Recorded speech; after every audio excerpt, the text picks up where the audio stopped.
Ce soir, le prix du panier d'épicerie augmentera jusqu'à 7 % l'an prochain au Canada, selon une étude.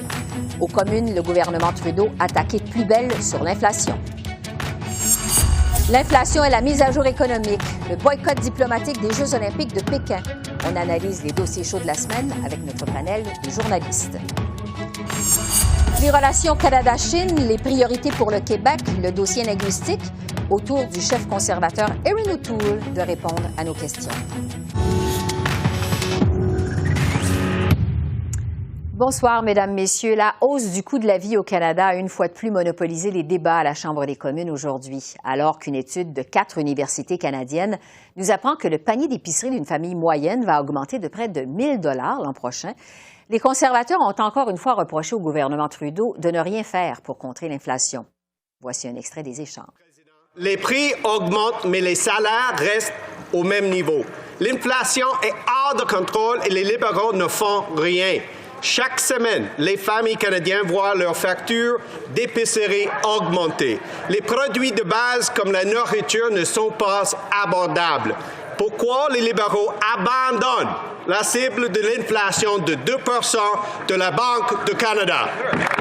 L'honorable ministre du Tourisme. Monsieur le Président, nous comprenons que l'inflation et l'abordabilité constituent un défi pressant pour les Canadiens et Canadiennes et nous savons qu'il s'agit d'un phénomène global et non d'un problème unique ici au Canada. Je veux aussi rassurer les Canadiens et Canadiennes que nous travaillons fort pour rendre la vie plus abordable. Notre plan de garde d'enfants réduira considérablement les coûts pour les familles. Nous sommes déterminés à nous attaquer à l'abordabilité de la coût de vie. Maurice Doyon est professeur d'économie agroalimentaire et des sciences de la consommation à l'Université Laval à Québec. Bonsoir, M. Doyon. Bonsoir. Donc, une étude de 4 universités canadiennes qui confirme d'abord que le prix du panier d'épicerie a augmenté de 3,8 % cette année et que ça va coûter encore plus cher pour se nourrir l'an prochain au Canada, jusqu'à 7 % de plus en 2022. Il faut remonter à quand pour voir une telle augmentation des prix de la nourriture au pays? Oui, ça fait l'inflation alimentaire, on a été plusieurs années sans en vivre. Et puis, ça va peut-être refléter mon âge, mais disons qu'à partir aux environs de 2008, là, on a vu un peu plus d'inflation alimentaire par la suite, c'est-à-dire que l'inflation était similaire à l'inflation régulière, alors qu'auparavant, elle était moindre. Et aujourd'hui, on est encore en phase avec l'inflation générale, là, mais souvent encore légèrement moins que l'inflation générale. Donc ça fait des années qu'on n'a pas vu des niveaux d'inflation générale et d'inflation alimentaire aussi élevés que maintenant. Oui, parce qu'une hausse de 7 % on s'imagine l'impact que ça va avoir sur le budget des familles canadiennes. L'alimentation, quelle place ça prend en moyenne dans les dépenses des ménages au Canada? Alors, en moyenne, on parle de moins de 15 %. Là. On est entre 10 et 15 %. Il faut comprendre également que le revenu a son importance. Là. Plus votre revenu est élevé, habituellement, plus ce pourcentage est faible, bien entendu. Évidemment, plus l'impact est important. Est-ce qu'il y a des types d'aliments qui sont plus touchés par l'augmentation des prix? Oui, il faut comprendre que avant la pandémie, avant 2020, on avait une inflation générale là, qui tournait aux environs de 2 %. En 2020, on sait tous ce qui s'est passé. Donc, on est tombé à une inflation générale de 0,8 % et l'inflation alimentaire était dans ces eaux-là également. Là, tout à l'heure, on annonçait qu'aux États-Unis, pour octobre, on parle de 6,2 %. Au Québec, en octobre, on parle on parle d'un plus dans les 4-5 %. Alors, on peut s'attendre à ce qu'on ait une inflation qui soit similaire en moyenne pour les aliments, mais il y a des aliments, bien entendu, qui seront plus touchés que d'autres. Là. Comme quoi, par exemple? Excusez-moi. On peut penser, présentement, il y a une pression sur les grains. Donc, tout ce qui est lié aux grains, donc les protéines animales notamment, parce que le bétail consomme du grain. Alors, on peut voir cette inflation-là. Et tout à l'heure, je mentionnais qu'on a eu une période de faible inflation.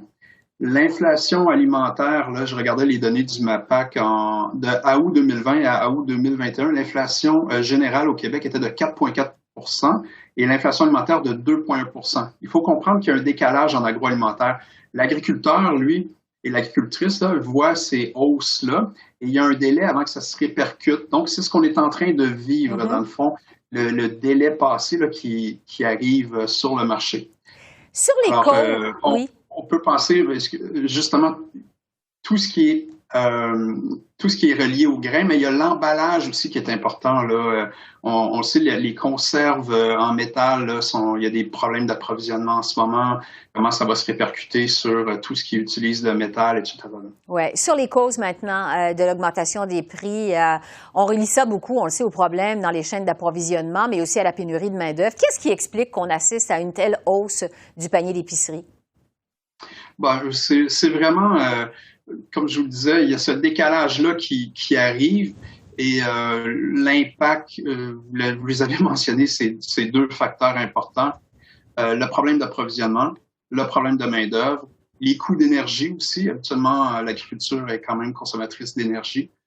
Tout ça fait en sorte que les coûts de production ont augmenté. Et ça, on parle de l'agriculture. Mais imaginez au niveau de la transformation, là aussi, les coûts des intrants ont augmenté, les coûts de main-d'œuvre augmentent, la difficulté d'avoir des employés fait en sorte qu'on essaie de les attirer de toutes sortes de façons, qui habituellement impliquent des coûts supplémentaires. Et on a eu des problèmes aussi de restrictions, de plus d'espace à cause de la COVID, etc. Tout ça, ça s'additionne et chaque maillon de la chaîne, dans le fond, voit ses coûts augmenter. Puis en bout de ligne, c'est sûr que le consommateur, il va devoir payer plus cher. Oui, quand on se retrouve à la caisse enregistreuse à l'épicerie, on voit vraiment la différence. Maurice Doyon, professeur d'économie agroalimentaire à l'Université Laval, merci beaucoup de vos lumières. Merci, au revoir. Merci, au revoir. L'inflation, la hausse du coût de la vie, ce sera justement notre premier sujet d'analyse avec notre panel de journalistes, Joël Denis, Altia et Yves Malou, qui est de retour avec nous ce soir. Alors, bonsoir à vous trois. Bonsoir. Yves, je vais commencer avec vous ce soir. Bon, on le sait, la lutte à l'inflation, c'est un cheval de bataille des conservateurs depuis le début de la nouvelle session parlementaire. Oui. Et là, ça se confirme, donc ça va coûter pas mal plus cher pour se nourrir l'an prochain au Canada. Jusqu'à quel point c'est un sujet qui est porteur pour les conservateurs? C'est excessivement porteur parce que tous les gens font l'épicerie, tous les gens constatent que l'épicerie coûte plus cher, mais il n'y a pas juste ça. Se loger coûte plus cher, se véhiculer coûte plus cher. Alors, pour les familles à plus faible revenu, l'année 2022 s'annonce absolument catastrophique. Alors, les conservateurs ont vu le filon. Le gouvernement fédéral de M. Trudeau dit que l'inflation, c'est une histoire mondiale, donc ils sont plus ou moins en mesure de contrôler ce qui se passe. Mais les conservateurs disent le Canada est l'endroit où l'inflation est à peu près le moins bien contrôlé. Les taux d'inflation sont énormes. Alors, ils voient là le filon et fort probablement qu'il va y avoir assez de gens pour les écouter parce que les gens sont excessivement inquiets de ce qui se passe cette année et surtout pour 2022. Alors oui, il y a une mise à jour économique la semaine prochaine et si les mesures qui sont annoncées ne sont pas suffisamment costaudes, les conservateurs auront là, permettez-moi l'expression, leur pain et leur beurre pour aller loin en 2022 là-dessus. Bon, parce que Joël Denis, effectivement, la ministre des Finances, Mme Freeland, va présenter sa mise à jour économique mardi prochain. Est-ce que le problème de l'inflation va être au cœur de cette mise à jour économique? Vous vous attendez à quoi?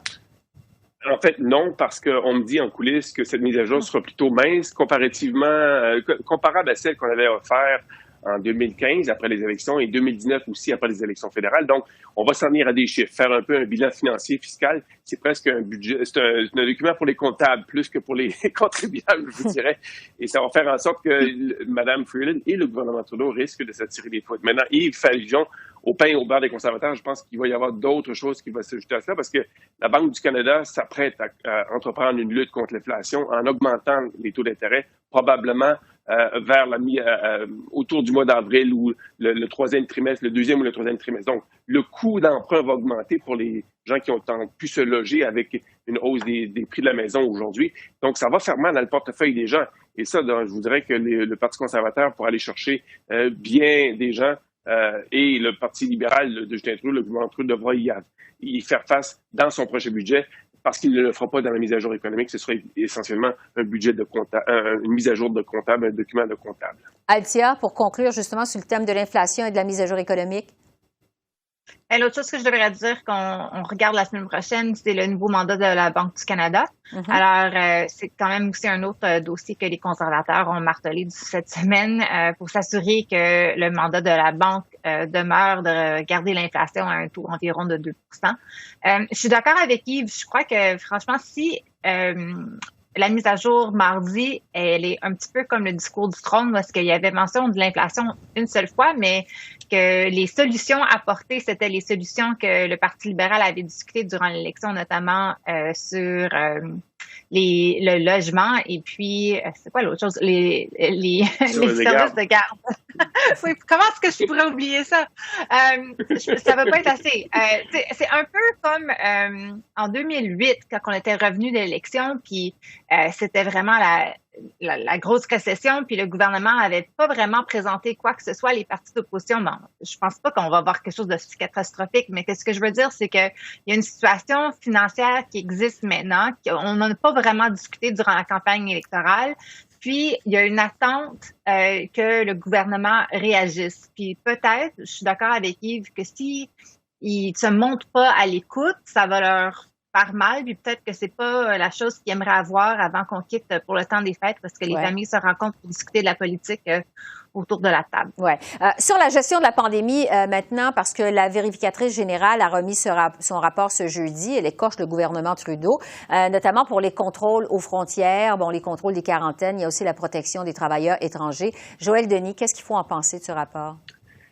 Que c'était un peu la crise et on voit que la gestion de la crise a été déficiente du côté du gouvernement, notamment pour ce qui est, vous l'avez évoqué, la protection des travailleurs temporaires étrangers qui viennent ici pour aider les entreprises agricoles à mener à bien leur activité, l'ensemencement, la récolte et tout ça. Donc, on s'est pas assuré qu'il y ait des mesures adéquates et qui étaient observées par les entreprises qui faisaient venir les travailleurs étrangers. Donc, ça alimente les critiques pour ce programme. L'autre élément qui, évidemment, met le gouvernement dans l'embarras, c'est la gestion des mesures de contrôle à la frontière. On s'aperçoit que oui, on voulait imposer la quarantaine aux gens qui arrivaient au Canada, mais il n'y avait aucun suivi qui était fait par l'Agence de la santé publique dans le cas des 2/3 des gens qui arrivaient ici au pays. On ne savait pas s'ils observaient, oui ou non, ces mesures de quarantaine. Donc ça prête le flanc également à la critique, d'autant plus que maintenant, on vient d'ajouter d'autres mesures pour contrer le nouveau variant Omicron. Et on s'aperçoit que peut-être les mesures qui sont en vigueur ou qui étaient en vigueur ne sont pas efficaces parce qu'ils ne sont pas, on ne fait pas les suivis nécessaires pour qu'elles soient efficaces. Donc, évidemment, le gouvernement va s'en défendre, mais il prête le flanc aux critiques à l'heure actuelle pour ce qui est de la gestion de la frontière. Oui, sur les mesures, Yves, aux frontières, justement, le gouvernement se fait accuser par l'opposition qui crée de la confusion dans ces mesures. Le Bloc québécois, notamment, parle de cafouillage aux frontières. Est-ce que c'est un dossier qui a été mal géré par les libéraux, selon vous? Par les libéraux. La volonté politique est là. Le problème, c'est que la machine a de la misère à suivre. En fait, est incapable de suivre. Alors, le gouvernement fédéral, oui, est responsable de la machine, mais il y a plusieurs dossiers dans lesquels le gouvernement démontre sa volonté et la machine ne suit pas. Alors, n'importe qui a fréquenté un aéroport sait que c'est le capharnaüm le plus complet dans les aéroports. Même chose aux frontières. Alors oui, comme on dit, les bottines ne suivent pas les babines et c'est ça le grand problème du gouvernement Trudeau actuellement. Bon, le temps file. Je vais aller tout de suite à l'autre gros dossier qui a retenu l'attention cette semaine. Évidemment, c'est le Canada qui a finalement emboîté le pas à d'autres pays, dont les États-Unis, et a annoncé un boycott diplomatique des Jeux olympiques de Pékin. On le sait, c'est pour protester contre le traitement par la Chine de la minorité ouïghour. Plusieurs ont reproché au gouvernement cette semaine d'avoir trop tardé à agir. Althia, est-ce que le gouvernement canadien a en effet agi trop tard? Il a agi. Puis on n'est pas encore aux Olympiques, alors peut-être que c'est pas trop tard, mais est-ce qu'on est derrière les autres pays? Oui. Puis je pense qu'il y avait une attente, surtout après que les deux Michaels sont retournés au Canada, qu'il y aurait des décisions vite qui ont rapport à la Chine. Alors sur Huawei, sur le boycott des Olympiques. Puis on n'est pas venu à ça du tout. En fait, on a aussi vu cette semaine que l'ambassadeur, Dominic Barton, a quitté son poste. Si les deux sont... Il y a des suggestions que le boycott est venu après que M. Barton a annoncé son départ parce qu'il n'était pas en faveur.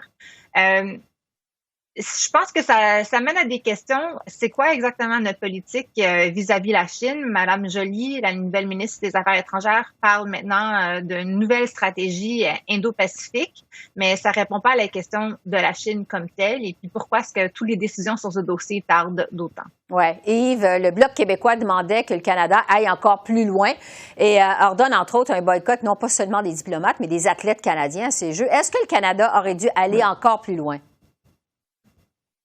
Pas vraiment, parce que le Canada, qui pense aujourd'hui que le Canada est un leader sur la scène mondiale? Ben, à peu près personne.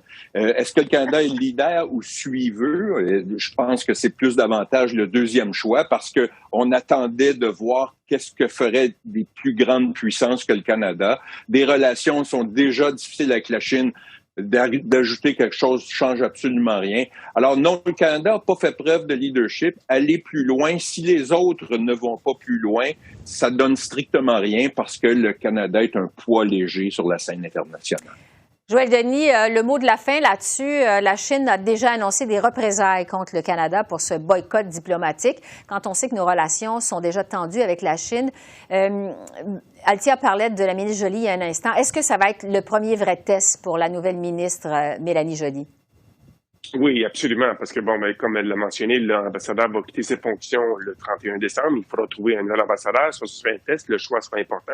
Est-ce que ce sera une nomination politique ou un ambassadeur d'expérience? Les experts souhaitent que ce soit un ambassadeur qui comprend entièrement la situation en Chine. Donc, il faudra faire preuve de clairvoyance. Mais il y aura d'autres décisions importantes à prendre aussi. Le cas de Huawei n'est pas réglé. Et on peut s'attendre à ce qu'il y ait d'autres représailles dès que le gouvernement canadien annoncera ses couleurs dans ce dossier, qui risque évidemment de provoquer de nouvelles flamèches entre le Canada et la Chine, parce que Huawei, c'est un géant chinois auquel tient beaucoup, évidemment, le régime communiste chinois à Pékin. Oui, en tout cas, le moins qu'on puisse dire, c'est que la relation avec la Chine, c'est délicat pour le Canada. Alors, Joël Denis, Althia et Yves, merci beaucoup. Au plaisir de vous retrouver bientôt. Merci. Bonne fin de semaine. Bonne fin de semaine. Merci à vous. Et on poursuit sur cette décision du Canada annoncée mercredi de ne pas envoyer de représentants diplomatiques aux Jeux olympiques de Pékin. Le chef conservateur Erin O'Toole était un de ceux qui faisait pression sur le gouvernement Trudeau pour qu'il aille de l'avant avec ce boycott. J'ai interviewé M. O'Toole mardi, donc à la veille de cette décision. On vous présente ce soir cette entrevue dans laquelle on fait le point sur plusieurs dossiers, à commencer par celui de la relation du Canada avec la Chine. Nos relations sont un désastre maintenant entre la Chine et le Canada et on doit avoir une approche ciblée sur nos valeurs comme les droits humains, la situation diplomatique à travers le monde. Et les Jeux olympiques sont un jeu pour tous les pays et on doit utiliser les Jeux comme un exemple de nos valeurs. Mais il y a 5 ans, j'ai proposé une introduction sur Huawei dans notre système 5G. Tous nos alliés ont déjà eu une interdiction pour Huawei. C'est seulement le Canada. Et comme d'habitude, M. Trudeau était lent et naïf en ce qui concerne la Chine. Bon, je veux maintenant revenir sur votre leadership et sur ce qui s'est passé à la Chambre des communes autour des thérapies de conversion, alors que vous-même, les conservateurs, vous avez présenté la semaine dernière une motion pour accélérer l'adoption du projet de loi C4 visant à interdire les thérapies de conversion. Bon, on le sait, la motion a été adoptée à l'unanimité, alors qu'on se rappelle que plus de la moitié de votre caucus avait voté contre un projet de loi semblable dans la précédente législature. Comment vous avez réussi à rallier le courant plus à droite de votre parti autour de cette question? Je suis fier de notre équipe. On a proposé une motion unanime la semaine passée. C'était un exemple de notre approche pour tous les Canadiens et Canadiennes, incluant la communauté LGBTQ. M. Trudeau a eu 3 projets de loi sur la thérapie de conversion. Et c'était le temps d'agir. Et on a fait ça. Et je suis fier de notre équipe parce qu'on a travaillé en étroite collaboration avec tous nos députés dans toutes les régions de notre pays pour la communauté LGBTQ. Je suis un allié et je suis fier de nos résultats. Oui, parce que je vous pose la question parce que plusieurs y ont vu une façon pour vous d'imposer, en fait, votre discipline au sein de vos troupes au moment où vous êtes l'objet, comme on le sait, de pression pour lancer une révision de votre leadership avant 2023, comme le prévoit la Constitution du Parti conservateur. Plusieurs y ont vu quand même une victoire personnelle pour vous autour de ce vote sur les thérapies de conversion. Quel impact ça va avoir, selon vous, sur votre leadership du Parti conservateur dans un avenir plus ou moins rapproché? Pour moi, personnellement, Esther, c'est plus important d'avoir une victoire pour une communauté minoritaire au Canada, comme la communauté LGBTQ. C'est plus important que ma carrière politique, en fait. Et c'est pourquoi je suis fier. On a travaillé avec tous nos députés et M. Trudeau, malheureusement, a utilisé cet enjeu juste avant l'élection, par exemple, de retarder le progrès pour la communauté. Et c'est pourquoi j'ai dit, après notre réunion de caucus la semaine passée, on va agir pour la communauté et on a fait ça. Oui, mais sur l'impact positif éventuellement sur votre leadership quand même? Oui, comme j'ai dit, on a besoin d'un parti conservateur moderne, ouvert, et prêt pour gouverner. Et c'était un exemple d'une partie plus progressiste, particulièrement sur les enjeux sociaux. Et c'est très important pour attirer les Canadiens, les Québécois, avec une approche progressiste sur les enjeux sociaux et prêt pour gouverner sur les enjeux économiques. Bon, vous parlez des Québécois. Je veux justement vous amener sur le terrain du Québec. À la dernière élection au mois de septembre, vous avez réussi, les conservateurs, à faire élire les mêmes 10 députés au Québec. En plus, bon, des Gérard Deltel, il y a Alain Reyes, qui est maintenant votre lieutenant québécois. Pierre Paulus, Luc Bertholz sont des députés qui bénéficient de beaucoup de notoriété, il faut le dire. On sait aussi que le Québec va être en élection dans moins d'un an. Quels sont vos dossiers prioritaires, plus spécifiquement pour le Québec, pour cette 44e législature au Parlement canadien? Et Dominique Vien, notre nouvelle députée à Lévis. Je suis fier de nos députés extraordinaires au Québec.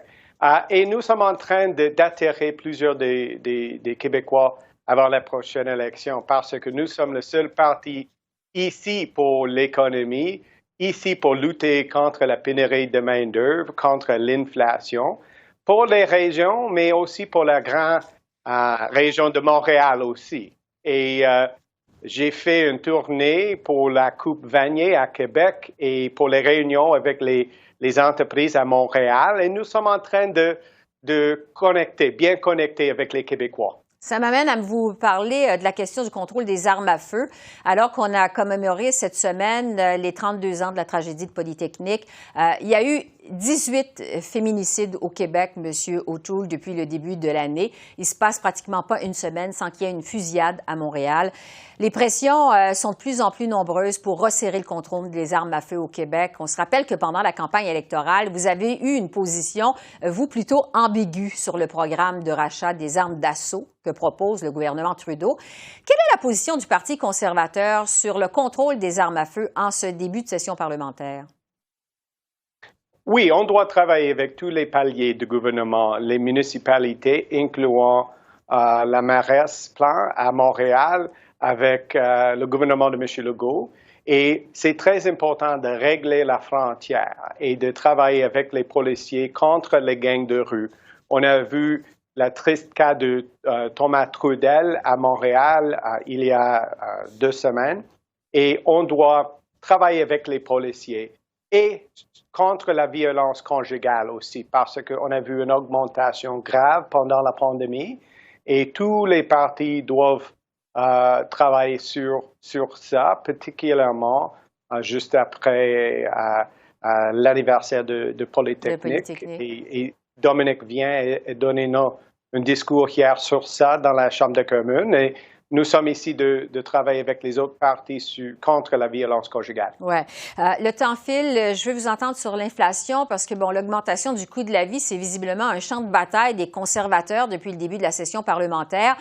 Plusieurs de vos interventions aux communes portent sur l'inflation lors de la période des questions. C'était pas un enjeu pour les conservateurs pendant la campagne électorale. Pourquoi l'inflation est devenue une priorité pour vous? On a parlé sur les risques d'inflation il y a un an. Moi, juste avant l'élection, Pierre Poilievre, notre porte-parole pour les finances, et pendant l'élection, on a parlé sur une relance économique dans chaque secteur de notre économie et particulièrement avec les programmes pour les secteurs les plus touchés par la pandémie.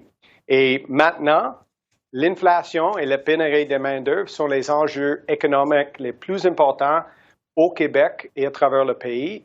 Et nous sommes ciblés sur ça. Et on va avoir un débat cette semaine sur l'inflation parce que c'est un risque pour les familles, les aînés. Il y a une crise du coût de la vie maintenant au Québec et à travers le pays. Oui. Un autre enjeu qui est important pour le Québec, c'est le débat entourant la question linguistique. C'est un débat qui aura fait surface au pays au cours des derniers mois, d'abord avec le projet de modernisation de la loi sur les langues officielles du côté d'Ottawa, et puis du côté de Québec, comme on le sait, le projet de loi 96 sur la modernisation de la loi 101. Quelle est votre position à vous sur la question des langues officielles et plus particulièrement sur le rôle du gouvernement du Québec dans la protection du français sur son territoire? C'est un enjeu important pour moi. Je suis fier de nos deux langues nationales. J'ai dit ça depuis les débuts de mon leadership. C'était les conservateurs qui ont eu un débat d'urgence sur le déclin du français à Montréal après les commentaires mauvais par les dirigeants libéraux. C'était les conservateurs qui ont proposé l'application de loi 101 aux entreprises à charte fédérale et on a proposé la modernisation sur les langues officielles aussi. Juste avant l'élection, Mme Joly a proposé un projet de loi, mais c'était seulement symbolique. Et après 6 ans d'inaction, c'est le temps d'agir et on va pousser sur ça dans le Parlement parce que c'est une priorité pour notre équipe. Bon. Il nous reste quasiment plus de temps. Dans les autres dossiers maintenant, la pause au Parlement avant la période des fêtes, c'est pour bientôt, on le sait, au retour à la fin du mois de janvier. Il y aura encore évidemment la gestion de la pandémie et éventuellement aussi l'éventuel budget du gouvernement Trudeau qui va être présenté ou déposé quelque part, peut-être ce printemps. Qu'est-ce que vous allez surveiller de plus près à la reprise des travaux aux communes en 2022? On va continuer de parler sur une relance économique pour toutes les familles canadiennes, toutes les familles québécoises dans chaque région de notre pays. On va parler sur notre déficit et la dette historique avec le gouvernement de M. Trudeau et aussi la pénurie de main-d'œuvre. C'est le temps pour le gouvernement fédéral de travailler en étroite collaboration avec le gouvernement de M. Legault, avec la formation sur les travailleurs étrangers temporaires. On doit moderniser nos programmes fédéraux d'aider le Québec avec la pénurie de main-d'œuvre. Alors, on va continuer à vous suivre, M. O'Toole. Erin O'Toole, chef de l'opposition officielle conservatrice à Ottawa. Merci de nous avoir fait du temps, malgré votre horaire chargé. C'était une première rencontre. Alors, au plaisir de vous recevoir de nouveau à notre émission. Merci. Merci, Esther. Alors voilà, c'est comme ça qu'on a vu l'essentiel de l'actualité de ce jeudi 9 décembre sur la colline parlementaire à Ottawa. Esther Bégin qui vous remercie d'être à l'antenne de CEPAC, la chaîne d'affaires publiques par câble. Je vous souhaite une excellente fin de soirée et je vous dis à demain. Au revoir.